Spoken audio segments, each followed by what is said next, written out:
In this video, I am going to share with you how I built my cafe corner with more affordable, more common, or even better parts. This set 10182 is one of the first few in the modular building series, released in 2007. I do not have the retail box set and it was way too expensive in the resale market, so I decided to use parts from my inventory and source the rest from Bricklink. Here's a quick summary of what I had changed from the original build and parts. First, of course, the expensive white skates to create the cafe signboard. You can see here, I left it empty as I have plans to create or replace with something else. Second is the door. I replaced the original older type doors with a common regular door frame with clear door piece.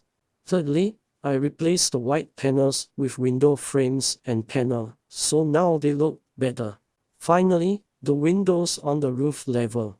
I changed them to a more common type of window frame that looks close to the original, and the window panes I used can be opened and closed, instead of the fixed cross frame.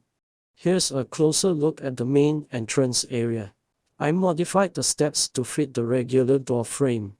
With this door, now it looks consistent when placed with other modular buildings, and most importantly, the height of the door is perfect for a minifigure. You can also see that I did some changes to the blue beams at both sides of the doors. I stacked 5 round bricks on top of a 1x1 brick to recreate the original rear piece.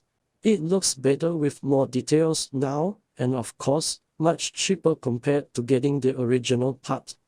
On the second level, I upgraded them to actual window frame with clear panels and doubled them to keep the original look, which was built using panels. Here is the view from inside. I left out the clear panel for the window frames on the inner side as it is not necessary, and again, save on some costs. Here's the roof windows. I upgraded them to the type of window panes that can be opened and closed.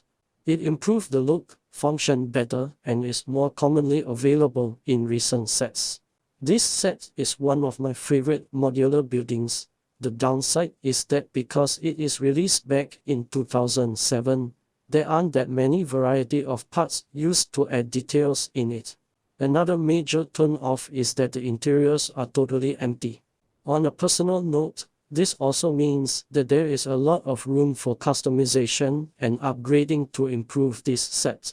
I am looking forward to the project.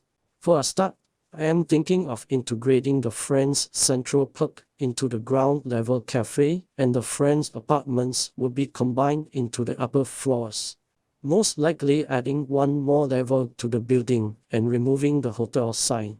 Look out for my upcoming video on updates to this project. See you, and don't forget to subscribe.